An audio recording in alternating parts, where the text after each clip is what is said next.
Hi everyone, welcome to Beginners Cooking A2Z channel. இன்னைக்கு நம்ம சேனலில் 2 டிஃப்ரெண்ட் கேக் ரெசிபி பார்க்க போகிறோம். First Christmas special plum cake எப்படி செய்கிறதுன்னு பார்க்கலாம். ஒரு பவுலில் 1/2 கப் அளவு ஆரஞ்சு ஜூஸ் எடுத்துக்கிறேன். இது கூட 2 டேபிள் ஸ்பூன் அளவு செர்ரி பொடியாக கட் பண்ணி ஆட் பண்ணிக்கோங்க. 1 டேபிள் ஸ்பூன் போல் கருப்பு உலர் திராட்சை, 1 டேபிள் ஸ்பூன் ஒயிட் கலரில் இருக்க அந்த உலர் திராட்சை, 1/4 கப் tutti frutti எடுத்துக்கலாம். 5லேருந்து 6 பேரிச்சம்பழத்தை பொடியாக கட் பண்ணி ஆட் பண்ணிக்கோங்க. நல்லா மிக்ஸ் பண்ணதுக்கப்புறம் ஒரு 1லேருந்து 2 டேபிள் ஸ்பூன் அளவு வாட்டர் சேர்த்துக்கோங்க. இப்போ இதை அரை மணி நேரத்துலேருந்து 1 மணி நேரம் வரைக்கும் ஊற வச்சு எடுத்துக்கலாம். நெக்ஸ்ட்டு ஒரு பவுலில் 1/2 கப் அளவு பால் சேர்த்துக்கிறேன். இது கூட 1 டீஸ்பூன் அளவு லெமன் ஜூஸ் சேர்த்துக்கலாம். வினிகர் கூட நீங்கள் இதுக்கு பதிலாக சேர்த்துக்கலாம். இதை நல்லா மிக்ஸ் பண்ணிவிட்டு க்ளோஸ் பண்ணி வச்சுக்கலாம்.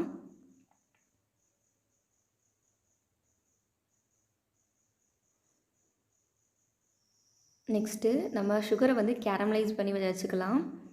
ஒரு பேனில் 2 டேபிள் ஸ்பூன் சுகர் ஆட் பண்ணிவிட்டு 3 டேபிள் ஸ்பூன் அளவு வாட்டர் சேர்த்துக்கிறேன். சுகர் நல்லா டிசால்வ் ஆனதுக்கப்புறம் அதோட கலர் சேஞ்ச் ஆகும். அந்த மாதிரி ஸ்டேஜ் வந்ததுக்கப்புறம் ஸ்டவ் ஆஃப் பண்ணிவிட்டு இந்த கேரமலைஸ் பண்ண சுகரை நம்ம ஊற வச்சுருக்கோம்ல ட்ரை ஃப்ரூட்ஸ் அது கூட சேர்த்துடலாம்.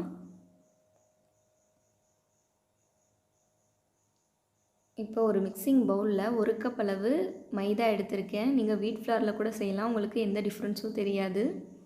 2 டேபிள் ஸ்பூன் அளவு கார்ன்ஃப்ளவர் சேர்த்துக்கிறேன். 1/4 கப் போல் சுகர் ஆட் பண்ணுறேன். நீங்கள் பவுட்ரு பண்ணி கூட சேர்த்துக்கலாம். 1/4 teaspoon baking soda, 1 teaspoon baking powder சேர்த்துக்கிறேன். பட்டை, ஏலக்காய், இஞ்சியை நல்லா பொடி பண்ணிவிட்டு ஒரு டீஸ்பூன் அளவு சேர்த்துக்கலாம். இப்போ இதை நல்லா மிக்ஸ் பண்ணதுக்கப்புறம் ஒரு 1/4 கப் அளவு பட்டர் இல்லாச்சும் நெய் எது வேணாலும் சேர்த்துக்கலாம். நம்ம ரெடி பண்ணி வச்சுருந்தோம்ல அந்த மில்க்கு அதையும் இப்போ சேர்த்துக்கோங்க. கொஞ்சம் கொஞ்சமாக சேர்த்து நல்லா மிக்ஸ் பண்ணிக்கோங்க. நெக்ஸ்ட்டு நம்ம ஊற வச்சுருந்த அந்த ட்ரை ஃப்ரூட்ஸ் 1 ஹவர் ஆச்சும் மினிமம் ஊற வச்சு எடுத்துக்கோங்க. இப்போ அதையும் உள்ளே சேர்த்துடலாம். இப்போ இதையும் நல்லா மிக்ஸ் பண்ணிக்கோங்க. நெக்ஸ்ட்டு பாதாம், பிஸ்தா, முந்திரி இதை நல்லா கட் பண்ணிவிட்டு ஒரு கைப்பிடி அளவு சேர்த்துக்கோங்க. அவ்வளோதான், நல்லா கலந்து விட்டுக்கோங்க. உங்களுக்கு ஃப்ளேவர் வேணும்னா மட்டும் வெனிலா எசன்ஸ் ஆட் பண்ணிக்கலாம். அப்படி இல்லைன்னா நீங்கள் ஸ்கிப் பண்ணிக்கோங்க. நான் 1 டீஸ்பூன் அளவு white flavour vanilla essence add பண்ணிக்கிறேன். இதை நல்லா மிக்ஸ் பண்ணதுக்கப்புறம் நான் 6 இன்ச் கேக் டின் எடுத்திருக்கேன். அதில் நெய் அல்லது பட்டர் எது வேணாலும் வச்சு நல்லா க்ரீஸ் பண்ணி எடுத்துக்கோங்க. நீங்கள் பட்டர் பேப்பர் கூட யூஸ் பண்ணிக்கலாம். அதுக்கப்புறம் கொஞ்சமாக மாவு வச்சு டஸ்ட் பண்ணிக்கோங்க. இப்போ இதில் நம்ம ரெடி பண்ணி வச்சுருந்த அந்த கேக் பேட்டரை உள்ளே சேர்த்துடலாம்.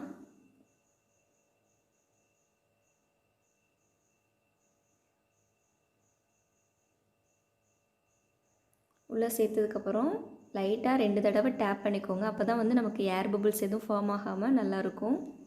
நல்லா சாஃப்டாக நம்மளோட கேக் நமக்கு கிடைக்கும். இப்போ கடாயில் சால்ட் ஆட் பண்ணிவிட்டு ஒரு ஸ்டாண்டு வச்சுட்டு ஒரு 5 மினிட்ஸ்க்கு ப்ரீஹீட் பண்ணி எடுத்துக்கிட்டேன். 5 மினிட்ஸ்க்கு அப்புறம் நம்ம கேக் டின்னை உள்ளே வச்சுட்டு க்ளோஸ் பண்ணிவிட்டு லோ ஃப்ளேமில் ஒரு 45 to 50 மினிட்ஸ்க்கு பேக் பண்ணி எடுத்துக்கோங்க. 50 மினிட்ஸ் ஆயிடுச்சு. இப்போ செக் பண்ணி பார்க்கலாம். ஒரு டூத்பிக் வச்சு நான் செக் பண்ணி பார்க்குறேன். நீங்கள் நைஃப் கூட யூஸ் பண்ணிக்கலாம். ஒட்டாமல் நல்லா கிளியராக வரணும். அவ்வளோதான். இப்போ இதை கூல் டவுன் பண்ணதுக்கப்புறம் நம்ம கட் பண்ணிக்கலாம். ரொம்ப சூப்பரான கிறிஸ்மஸ் ப்ளம் கேக் ரொம்ப ஈஸியான மெத்தடில் ரெடி பண்ணியிருக்கோம். இதை நீங்கள் கண்டிப்பாக ட்ரை பண்ணி பார்க்கலாம்.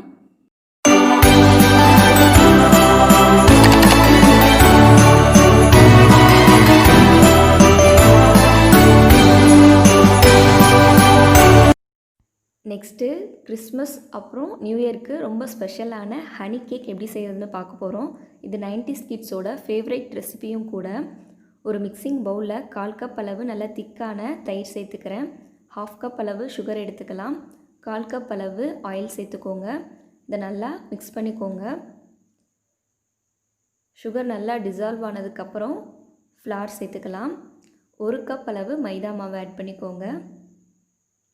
1/4 teaspoon baking soda, 1/2 teaspoon baking powder, vanilla essence வந்து அந்த ஒயிட் ஃப்ளேவர் ஒரு டீஸ்பூன் சேர்த்துக்கிறேன். இப்போ இதையும் நல்லா மிக்ஸ் பண்ணிக்கோங்க.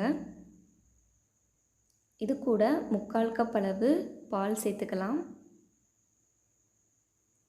இப்போ கட்டிகள் எதுவும் இல்லாத மாதிரி நல்லா கலந்து எடுத்துக்கோங்க. நீங்கள் மாவு எல்லாத்தையுமே ஏற்கனவே வந்து நல்லா சலிச்சு வச்சுக்கணும். இப்போ ஒரு அலுமினியம் ஃபாயில் இந்த மாதிரி ஒரு பாக்ஸ் எடுத்திருக்கேன். இதில் நம்ம ரெடி பண்ணி வச்சுருந்த கேக் பேட்டரை சேர்த்துக்கலாம். நீங்கள் கேக் டின்னும் யூஸ் பண்ணலாம். நான் ரொம்ப ஈஸியான மெத்தடில் ரெடி பண்ணி காமிக்கிறேன். 2 டைம் வந்து நல்லா டேப் பண்ணிக்கோங்க. ஒரு கடாயில் உப்பு சேர்த்துட்டு ஒரு ஸ்டாண்ட் வச்சு 10 மினிட்ஸ்க்கு ப்ரீஹீட் பண்ணி எடுத்துக்கிட்டேன். இப்போ இதில் நம்ம ரெடி பண்ணி வச்சுருந்த அந்த டின்னை உள்ளே வச்சுக்கலாம். கடாயை க்ளோஸ் பண்ணிவிட்டு 55 to 60 மினிட்ஸ்க்கு லோ ஃப்ளேமில் பேக் பண்ணி எடுத்துக்கோங்க. பாருங்க நல்லா கிளியராக வந்திருக்கு. டூத்பிக் வச்சு செக் பண்ணும்போது இப்போ இதை வெளியில் எடுத்துடலாம். ரொம்ப சாஃப்டாக இருக்கும். அவ்வளோவா வந்து ஹீட்டும் இருக்காது நமக்கு. டூத்பிக் வச்சு இந்த மாதிரி ஹோல் போட்டுக்கோங்க. ஏன்னா நம்ம வந்து ஹனி சிரப் செய்ய போகிறோம். ஒரு கடாயில் 2 டேபிள் ஸ்பூன் சுகர் ஆட் பண்ணிவிட்டு 2 டேபிள் ஸ்பூன் வாட்டர் சேர்த்துருக்கேன். சுகர் நல்லா கரைஞ்சதுக்கப்புறம் நம்ம தேன் சேர்த்துக்கலாம். 1 டேபிள் ஸ்பூன் அளவு ஹனி ஆட் பண்ணிக்கிறேன். இப்போ இதையும் நல்லா கலந்து விட்டுக்கோங்க. இப்போ இதை அந்த கேக்கில் சேர்த்துக்கலாம். அந்த ஹோல் போட்டிருக்கனால நமக்கு வந்து இந்த சிரப் வந்து நல்லா கீழே வரைக்கும் அப்சர்வ் ஆகும். அப்போ தான் சாப்பிடும்போது நல்லா டேஸ்ட்டாக இருக்கும். நெக்ஸ்ட்டு ஒரு பேனில் 2 டேபிள் ஸ்பூன் அளவு கிசான் ஜாம் ஆட் பண்ணிக்கிறேன். இது லோ ஃப்ளேம்லேயே நல்லா மெல்ட் ஆகிற வரைக்கும் கலந்து எடுத்துக்கோங்க. இது கூட 1 டேபிள் ஸ்பூன் அளவு ஹனி சிரப் சேர்த்துக்கலாம். நம்ம ஃபஸ்ட்டு ரெடி பண்ணி வச்சுருந்தோம்ல அந்த ஹனி சிரப் சேர்த்துக்கிறோம். இந்த அளவு நல்லா க்ரீமியாக வந்ததுக்கப்புறம் கேக்கோட அந்த மேலே அப்ளை பண்ணிக்கலாம். நல்ல ஒரு லேயர் மாதிரி அப்ளை பண்ணிக்கோங்க.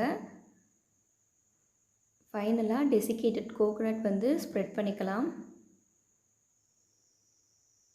அவ்வளோதான். இப்போ நம்ம இதை கட் பண்ணிடலாம். கேக் டின் யூஸ் பண்ணாமல் கடாயிலே ரொம்ப ஈஸியான மெத்தடில் ஹனி கேக் வந்து ரொம்ப டேஸ்ட்டாக ரெடி பண்ணியாச்சு. இதை நீங்கள் கண்டிப்பாக ட்ரை பண்ணி பார்க்கலாம். எல்லாருக்கும் ரொம்ப ஈஸியாக வரும். ரொம்ப ஸ்பாஞ்சாக ரொம்ப சாஃப்டாக இருக்கும் இந்த கேக்கு. இந்த கேக்கை கண்டிப்பாக நீங்கள் கிறிஸ்மஸ் மற்றும் நியூ இயர்க்கு ட்ரை பண்ணி பாருங்கள். இந்த வீடியோ பிடிச்சிருந்தா ஒரு லைக் பண்ணுங்கள். இப்போ பாருங்கள், இதை நான் கட் பண்ணி காமிக்கிறேன் எவ்வளோ சாஃப்டாக இருக்குன்னு. ஃபோர்க் வச்சு கட் பண்ணும்போதே அவ்வளோ சூப்பராக சாஃப்டாக வருது.